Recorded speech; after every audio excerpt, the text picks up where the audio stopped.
Subscribe कीजिए movie stock को और बेल आइकन दबाएं ताकि इससे रिलेटेड कोई भी डिटेल आप मिस ना कर पाए।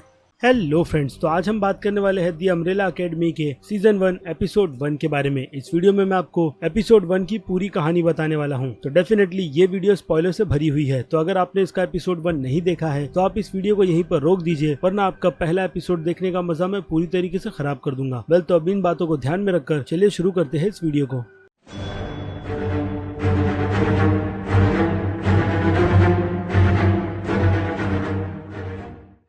सो फ्रेंड्स, वीडियो शुरू होने से पहले जैसा कि मैंने आपको बताया, मैं आपको इस वीडियो में वही बातें बताऊंगा जो बातें हमें इस एपिसोड में पता चलती है। बाकी की एक्स्ट्रा इन्फॉर्मेशन मैंने ऑलरेडी इसके ट्रेलर ब्रेकडाउन में आपको बता दी थी कि असल में अम्ब्रेला अकेडमी है क्या। तो आप उन सभी डिटेल्स के लिए जाकर उस वीडियो को देख लीजिए, और अगर आपको अम्ब्रेला अकेडमी के फर्स्ट एपिसोड की सारी डिटेल चाहिए तो ही आप इस वीडियो को कंटिन्यू कीजिएगा, क्योंकि पूरे 10 एपिसोड खत्म करने के बाद मैं इसकी एक पूरी एंडिंग एक्सप्लेन वीडियो बनाऊंगा कि अगले सीजन में क्या अलग दिखाया जाएगा। यहाँ तक कि इसके सीजन 1 का रिव्यू भी पूरे 10 एपिसोड्स खत्म करने के बाद ही मिलेंगे। तो आई थिंक सारे के सारे डाउट्स अब आपके क्लियर हो गए होंगे। तो अब एक फिर से स्पॉइलर वार्निंग के साथ चलिए शुरू करते हैं इस वीडियो को। तो एपिसोड 1 का टाइटल है we only see each other at wedding and funeral. उसके बाद होता है ये एपिसोड स्टार्ट 1989 से, और जगह है रशिया, जहाँ पर हम देख सकते हैं कुछ बूढ़ी औरतें पूल में स्विमिंग की प्रैक्टिस कर रही है। और उसी पुल के बाहर हम एक लड़के को देख सकते हैं जो एक लड़की को घूर घूर कर देख रहा है, और वो लड़की भी उसकी तरफ देखती है। जिसके बाद वो लड़का सीधे आकर उस लड़की के पास बैठ जाता है, और जब वो उसे किस लेने की कोशिश करता है तो लड़की उसे रोक देती है। जिसके बाद वो लड़की हंसकर उसे किस कर सीधे स्विमिंग पूल में कूद जाती है, जिसकी थोड़ी देर बाद आधा स्विमिंग पूल खून से भर जाता है, और अचानक से वो लड़की पानी के बाहर आती है, और हमें दिखाया जाता है कि वो लड़की प्रेग्नेंट हो गई है। जिसके बाद वहाँ पर वो एक बच्चे को जन्म देती है, और फिर जिसके बाद नरेशन में हमें ये समझाया जाता है कि दुनिया में ऐसे टोटल 43 औरतों ने बच्चों को जन्म दिया। ठीक इसी तरह जिसके बाद ये खबर सर हारग्रेव्स को पता चली, जो एक बिलियनर है, और वो निकल पड़े उन सभी बच्चों को अडॉप्ट करने के लिए। जिसके बाद उनके हाथ सिर्फ और सिर्फ 7 ही बच्चे लगे। जिसके बाद वो उन सभी बच्चों को अपने घर ले आए, और फिर हमें सीधे दिखाया जाता है प्रेजेंट का टाइम, जहाँ पर ये सभी बच्चे बड़े हो गए हैं। तो मैं आपको एक एक करके सबका इंट्रोडक्शन दे देता हूँ, क्योंकि इस एपिसोड में सभी का इसी तरीके से कुछ इंट्रोडक्शन दिया गया है, जिसमें हमें काफी कम समय में ये बता दिया गया कि वो सभी आज की तारीख में कहाँ पर है। जिनमें सबसे पहला कैरेक्टर आता है लूथर का, जो उन सब बच्चों में नंबर 1 है, और उसका कैरेक्टर हमें मून पर दिखाया जाता है, जो अपनी आधी से ज्यादा लाइफ वहीं पर बिता रहा है। क्यों, उसका रीजन हमें आगे पता चलेगा। और उसी के साथ साथ लूथर दिखने में भी काफी अजीब है, क्योंकि लूथर का सर छोटा है और शरीर काफी बड़ा। उसके बाद आते हैं नंबर 2 डियागो पर, जो स्पेस पे नहीं अर्थ पर ही है, लेकिन उसे हीरो बनने का शौक है अभी भी, और वो रातों के वक्त लोगों को बचाने ही निकल जाता है, और अब भी डियागो वही काम कर रहा है। और फिर नंबर 3 है एलिसन, जो उन सभी बच्चों में सबसे ज्यादा सक्सेस है, क्योंकि उसके पास दौलत और शोहरत दोनों है, और दुनिया का हर एक इंसान उसके बारे में जानता है कि असल में एलिसन है कौन। बेसिकली वो एक सेलिब्रिटी है। और नंबर 4 है कैलोस, जिसका रहने का ढंग काफी अजीब है, क्योंकि वो ज्यादातर तो अपना टाइम किसी कैंप में ही बिताता है, और बाकी बचा टाइम वो सिर्फ और सिर्फ नशे ही करता है, चाहे वो नशा कैसा भी हो, और उन नशों के लिए उसे कुछ भी करना पड़े। यानी उसका कैरेक्टर चोरी भी करता है। और उसके बाद हमें सीधे दिखाई जाती है नंबर 7, जो वानिया है, और वो अपनी लाइफ में ज्यादा कुछ सीख नहीं पाई, क्योंकि वानिया ने अपना सारा बचपन वायलेंस सीखने में ही बिताया है।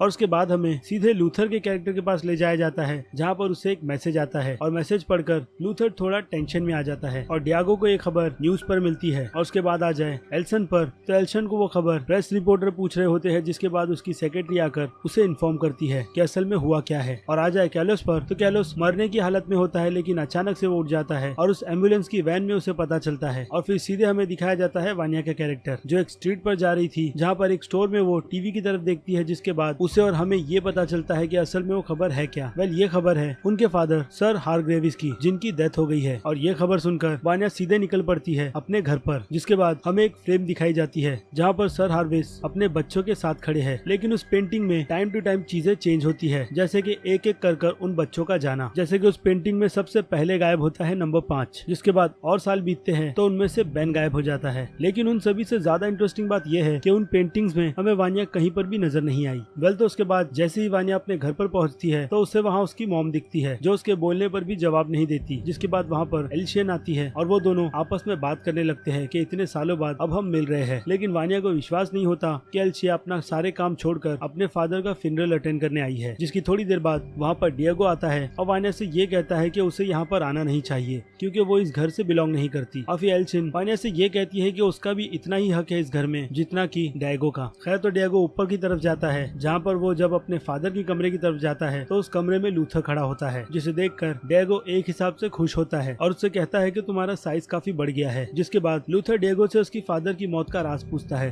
कि उसके फादर की डेथ नेचुरल हुई थी या फिर उन्हें किसी ने मारा था, क्योंकि लूथर को यहाँ पर ये लगता है कि उसके फादर की मौत कोई नेचुरल डेथ नहीं है, क्योंकि जिस टाइम पर उसके फादर की डेड बॉडी को यहाँ से हटाया गया था तो उनके चेहरे पर मोनैकल नहीं था, जबकि ऐसा आज तक लूथर ने कभी नहीं देखा, क्योंकि जब भी उसने अपने फादर को देखा था तो उसके फादर उसे मोनैकल के साथ ही नजर आए थे। लेकिन इस बार चीजें काफी बदली हुई थी, क्योंकि जब यहाँ पर डिटेक्टिव ने इन्वेस्टिगेशन की थी तो उन्हें डैड का मोनैकल देखने नहीं मिला, जो कि बहुत ही अजीब बात थी। यानी उनके मरने से पहले यहाँ पर उनके साथ कोई और भी था। लेकिन डिएगो वहाँ पर लूथर को उसके डैड की रिपोर्ट दिखाता है कि उनके डैड की डेथ हार्ट अटैक से हुई थी, तो फिर किसी के मर्डर करने का चांस ही नहीं बनता। और घर के नीचे की तरफ वानिया लाइब्रेरी सेक्शन में घूम रही है, जहाँ पर उसे उसकी लिखी बुक मिलती है, जिस बुक को उसने अपने फादर को भेजा था, लेकिन आज तक कभी भी उसके फादर ने उस बुक को पढ़ा ही नहीं। ये बात पोगो उसे बताता है, जिसके बाद वानिया पोगो से ये पूछती है कि नंबर 5 कितने साल पहले गायब हुआ था, और फिर पोगो उसे बताता है कि नंबर 5 को गायब हुए पूरे 16 साल हो गए हैं और अब तक उसका कोई भी अता पता नहीं है। लेकिन अब भी उसके फादर को ये लगता था कि नंबर 5 कहीं न कहीं है और वो एक दिन जरूर वापस आएगा। और फिर उसके बाद सीधे दिखाया जाता है पास, जहाँ पर बच्चे अपने फादर को गुड नाइट कहने के लिए आए हैं, लेकिन उनके पास फुर्सत नहीं है, इसलिए मॉम उन लोगों को अपने साथ वापस ले जाती है। जिसके बाद हमें एलिसन दिखाई जाती है, जो अपने फादर के उसी कमरे में आई है, जहाँ पर उसे उसके फादर की चेयर हिलती हुई नजर आती है। और जब वो आगे जाकर देखती है तो उसे वहाँ पर नजर आता है कैलोस, जो उस टेबल के नीचे कुछ ढूंढ रहा है, क्योंकि जब वो लोग छोटे थे तो उन्हें परमिशन नहीं थी इस रूम में आने की, लेकिन अब उनके डैड के मरने के बाद वो लोग इस कमरे में आ भी सकते हैं और उस टेबल पर पैर रखकर बैठ भी सकते हैं। लेकिन उसकी थोड़ी देर बाद वहाँ पर लूथर आकर कैलोस को पैर नीचे रखने के लिए कहता है और कैलोस को उस कमरे से बाहर निकलने के लिए भी। लेकिन जाने से पहले वो उससे कहता है कि तुमने जो कोई भी चीजें चुराई है सब चीजें वहीं पर रख दो। और फिर कैलोस सारी चोरी की हुई चीजें वहीं पर फेंक कर बाहर चला जाता है। जिसके बाद हमें पता चलता है कि कैलोस ने सारी की सारी चीजें बाहर नहीं फेंकी थी, उसके पास एक बक्सा है जो वो अपने साथ ले गया। और फिर कमरे में एलिसन और लूथर के बीच बातें होती है, जहाँ पर लूथर एलिसन से ये पूछता है कि तुम्हारा हस्बैंड पैट्रिक और बेटी कैरोल कहाँ है। जिसके बाद एलिसन लूथर को ये जवाब देती है कि उनका डिवोर्स हो गया है 8 महीने पहले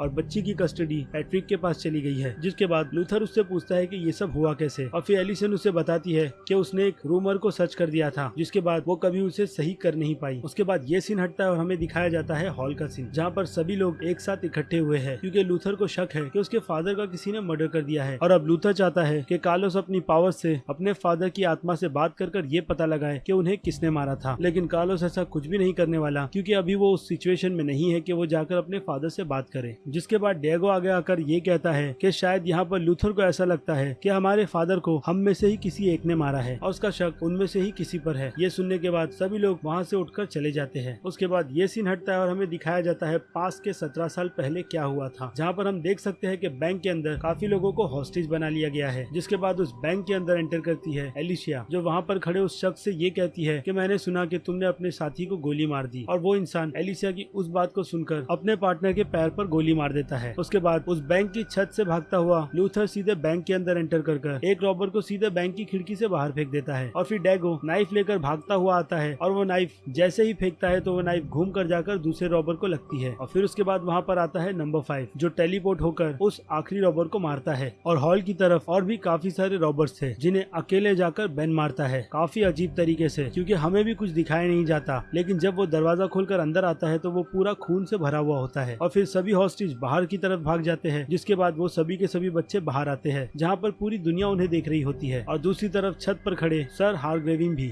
नंबर 7 के साथ, जो उनके साथ वहीं पर खड़ी है। वानिया उनके साथ जाने की जिद भी करती है, लेकिन सर हार्वेंस उसे जाने नहीं देते, क्योंकि उसके पास कोई भी पावर्स नहीं है। और फिर उसकी कुछ देर बाद सर हार्वेंस सभी के सामने जाकर यह अनाउंस करते हैं कि ये उनकी एक सुपर हीरो की टीम है, जिन्हें उन्होंने अम्ब्रेला एकेडमी में ट्रेन किया है और ये फ्यूचर है। जहाँ पर फिर हमें प्रेजेंट में दिखाया जाता है कि प्रेजेंट में कार्लोस अपने फादर की मरी हुई आत्मा से कांटेक्ट करने की कोशिश कर रहा है अपने जूते उतारकर, लेकिन उसे कुछ भी फील नहीं होता, क्योंकि वहाँ पर उसके फादर की आत्मा आती ही नहीं है। जिसके बाद सभी लोग अपने अपने काम पर लग जाते हैं, यानी एक हिसाब से आप उसे डांस करना कह लो, क्योंकि लूथर अपने कमरे में एक म्यूजिक बजाता है और फिर अचानक से सब चीजें हिलने लगती है। और जब वो सभी लोग घर के बाहर गार्डन में आकर देखते हैं तो गार्डन में एक पोर्टल खुला हुआ होता है, जिस पोर्टल से एक बूढ़ा आदमी उन्हें नजर आता है। लेकिन जब वो बूढ़ा आदमी सीधे उन लोगों के पास आता है तो वो नंबर 5 बन जाता है और वो आते के साथ में ही सीधे किचन में घुसकर खाना ढूंढता है और फिर उन सबको एक्सप्लेन करता है कि वो फ्यूचर में अटक गया था और अब उसे पता है कि यहाँ पर क्या क्या हुआ था, यहाँ तक कि उसके फादर की मौत के बारे में भी। और फिर वो उन लोगों को एक्सप्लेन करता है कि जब वो टाइम में आगे गया था तो उसने वहाँ पर काफी साल बिताए हैं और अगर आप उसकी उम्र की कैलकुलेशन करो तो अब वो 58 ईयर्स का है, लेकिन अब भी उसका शरीर छोटा है लेकिन दिमाग से वो पूरी तरीके से बड़ा हो गया है। वेल, तो इससे ज्यादा डिटेल नंबर 5 ने देता नहीं है और दूसरे कमरे में जाकर अपने कपड़े को चेंज करता है। जिसके बाद हॉल के अंदर वानिया और नंबर 5 के बीच कुछ बातें होती है, जिस बातों में वानिया ये कहती है कि जो चीज तुम्हारे साथ हुई वैसा ही कुछ बेन के साथ भी हुआ था, यानी नंबर 6 जिसके स्टैचू को गार्डन में ही लगाया गया है, यानी नंबर 6 भी मर चुका है। और जब वो लोग बाहर अपने फादर को अलविदा कहने के लिए आते हैं तो उस बीच डिएगो और लूथर के बीच झगड़ा हो जाता है और दोनों एक दूसरे को मारने लगते हैं और इस बीच बेन का स्टैचू भी गिर जाता है और डिएगो ज्यादा गुस्से में आकर अपनी नाइफ निकालकर वो नाइफ सीधे लूथर की तरफ फेंकता है। इसमें लूथर का हाथ जख्मी हो जाता है और लूथर वहाँ से भागकर सीधे अंदर चले जाता है और लूथर के साथ बाकी सब भी अंदर चले जाते हैं। लेकिन उससे पहले हमें वहाँ पर यह बताया जाता है कि मॉम घड़ी घड़ी काफी सारी चीजें भूल जाती है और फिर से हमें पास में 17 साल पीछे ले जाया जाता है, जहाँ पर हम देख सकते हैं कि सर हार्ग्रेवी अपने बच्चों को कैसी ट्रेनिंग दे रहे थे। वो हर एक ट्रेनिंग की डिटेल एक बुक में लिखते हैं, जहाँ पर उनके साथ नंबर 7 भी थी और यहाँ पर नंबर 5 अपने पोर्टल को यूज करता है ताकि वो अपनी पावर्स को पहचान सके। जिसके बाद उन सभी के हाथों पर एक टैटू बनवाया जाता है जो एक अम्ब्रेला का सिंबल है, लेकिन ये सिंबल वानिया के हाथ पर नहीं बनाया जाता, इसलिए वो मार्कर से ही अपने हाथ पर उस सिंबल को बनाती है। और फिर रात का टाइम आता है जहाँ पर हम देख सकते हैं कि सर हार्ग्रेवी हर एक बेडरूम में जाकर अपने बच्चों के सर पर एक गैजेट लगाते हैं, जिसकी मदद से वो अपने रूम में बैठे उन सभी पर नजर रख सकते हैं कि सोने के वक्त वो लोग नॉर्मल तरीके से सोते हैं या नहीं। लेकिन नंबर 7 के टाइम पर कुछ अजीब चीजें होती है जिसे सर हार्ग्रेवी अपनी बुक में लिखते हैं। और फिर प्रेजेंट का सीन आता है जहाँ पर वानिया वापस अपने घर पर जा रही है और किचन की तरफ नंबर 5 को कॉफी चाहिए क्योंकि इतने बड़े घर में कॉफी है ही नहीं, इसलिए वो एक रेस्टोरेंट जाने की सोचता है कार लेकर, क्योंकि उसे कार चलानी आती है। और फिर डिएगो और कार्लोस भी साथ में बाहर चले जाते हैं और उन सबको बाहर जाते हुए लूथर खिड़की से देख रहा होता है और हम वहाँ पर देख सकते हैं कि जहाँ पर लूथर को मार लगी थी वहाँ से लूथर का शरीर हमें काफी अजीब दिखता है। और दूसरी तरफ हमें पता चलता है कि असल में मॉम एक रोबोट है जिन्हें चार्जिंग की जरूरत पड़ती है। और फिर आ जाते हैं सीधे रेस्टोरेंट के सीन पर जहाँ पर नंबर 5 एक बूढ़े आदमी के साथ बैठा हुआ है क्योंकि उसे वहाँ पर कॉफी चाहिए। लेकिन जब वहाँ पर उस रेस्टोरेंट की वेटर आती है तो वो सीधे उस आदमी से ही पूछती है कि तुम्हारे और तुम्हारे बच्चे के लिए मैं क्या लाऊं, जिसके जवाब में नंबर 5 कहता है कि मुझे कॉफी चाहिए। और फिर वो वेटर उसे कॉफी लाकर देती है और वो इंसान नंबर 5 के कॉफी के पैसे देकर वहाँ से चला जाता है। जिसकी थोड़ी देर के बाद वहाँ पर काफी सारे लोग गन्स लेकर आते हैं जो लोग नंबर 5 को वहाँ पर मारने आए हैं। लेकिन नंबर 5 अपनी टेलीपोर्ट की पावर की वजह से उन सभी को मार देता है एक एक कर। जिसके बाद नंबर 5 को ये पता चलता है कि उसके हाथों में एक ट्रैकिंग डिवाइस लगाया गया था जिसे वो नाइफ की मदद से निकाल कर वहीं पर फेंक कर वहाँ से चला जाता है। तब वो वेट्रेस बाहर निकलकर रेस्टोरेंट की हालत देखती है जो काफी खराब हो गई है। और फिर हमें सीधे दिखाया जाता है डिएगो का सीन जो एक नदी के किनारे खड़ा है और उसके हाथ में उसके फादर की वही मोनोकल है जिस मोनोकल का जिक्र लूथर ने किया था और वो उस मोनोकल को पानी में फेंक देता है। और कार के अंदर बैठा कैलोस किसी तीसरे शख्स से बात कर रहा होता है। जब उस कार के अंदर डिएगो आकर बैठता है तो उसे वहाँ पर कोई भी नजर नहीं आता और हमें बताया जाता है कि वो तीसरा शख्स और कोई नहीं बल्कि बेन की आत्मा है जिससे कैलोस बात कर रहा है, क्योंकि आत्माएं कैलोस को ही दिखती है जब वो अपने शूज उतार देता है तब। और अब डिएगो जाते जाते रास्ते में कैलोस को कहीं पर छोड़ देगा ताकि वो उस रेस्टोरेंट की तरफ पहुंच पाए, क्योंकि रेडियो पर उसे उसी जगह की लोकेशन मिली थी। और फिर हमें दिखाया जाता है वानिया का घर, जिस घर के अंदर ऑलरेडी नंबर 5 आकर बैठा है, क्योंकि नंबर 5 सबसे ज्यादा ट्रस्ट वानिया पर ही करता है। जिसके बाद वानिया उसके हाथों का इलाज करती है और उसे सोने के लिए कहती है क्योंकि उसे काफी काम है और जब सुबह होगी तो वो उससे बात कर लेगी कि असल में सिचुएशन क्या थी। लेकिन इस बीच नंबर 5 उसे बताता है कि जब वो टाइम ट्रेवलिंग कर फ्यूचर में गया था तो फ्यूचर में उसे कुछ भी नजर नहीं आया, क्योंकि जब वो वहाँ पर पहुंचा तो पूरी दुनिया पूरी तरीके से बर्बाद हो गई थी और वो अकेला ही वहाँ पर जिंदा बचा था। यानी अब उसे ये नहीं पता कि ये पूरी की पूरी दुनिया बर्बाद कैसे हुई थी। लेकिन अब जो भी हो उसे इस दुनिया को बर्बाद होने से पहले रोकना है ताकि चीजें काफी नॉर्मल हो सके। जिसके बाद वानिया उससे ये पूछती है कि तुम इतने साल जब वहाँ पर अकेले थे और पूरी दुनिया लगभग खत्म हो गई थी तो तुम वहाँ पर खाते क्या थे। जिसके बाद नंबर 5 जवाब देता है जो भी चीज मिले, जैसे कि कॉकरोच, कीड़े, ये सभी चीजें खा खा कर उसने अपने दिन काटे हैं। वेल, ये सारी बातें सुनकर वानिया को शायद नंबर 5 पर भरोसा नहीं होता, इसलिए वो उसे सोने के लिए कहती है। और खत्म हो जाता है